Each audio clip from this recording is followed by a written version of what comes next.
Informasi dan data. Yang pertama, e-learning bagaimana canggihnya teknologi yang digunakan belum mampu menggantikan pelaksanaan belajar tatap muka karena metode interaksi tatap muka konvensional masih jauh lebih efektif dibandingkan pembelajaran online atau e-learning.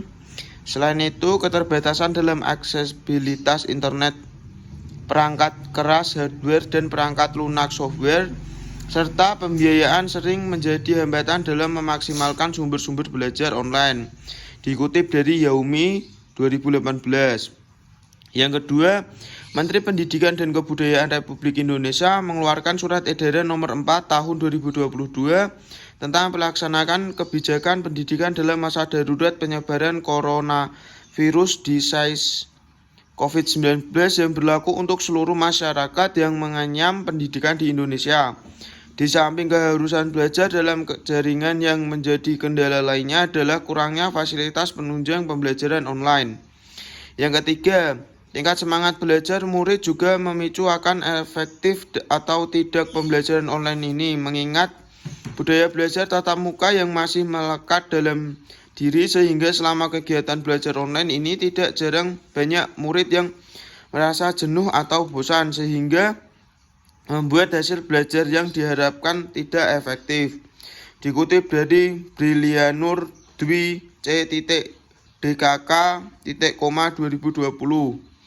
Yang keempat, hasil survei yang dilakukan oleh UNICEF mengatakan sebanyak 66% dari 60 juta siswa dari berbagai jenjang pendidikan di 34 provinsi mengaku tidak nyaman belajar di rumah selama pandemi COVID-19.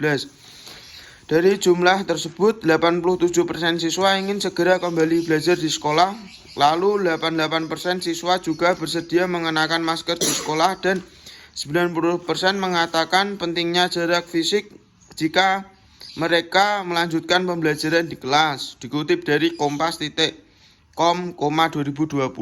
Kesimpulan, kegiatan pembelajaran daring kurang efektif dilaksanakan.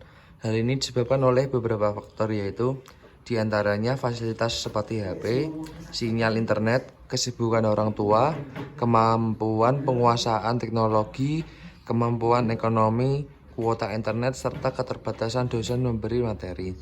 Namun demikian, karena adanya pandemi COVID-19, sehingga pembelajaran daring tetap harus dilaksanakan. Untuk itu, pihak sekolah dan pemerintah berupaya agar pembelajaran daring dapat berjalan secara efektif seperti pemberian bantuan berupa dana kepada mahasiswa dan dosen yang terdampak COVID-19 dari pemerintahan Kota Salatiga. Pemberian bantuan berupa kuota internet belajar kepada peserta mahasiswa dan dosen.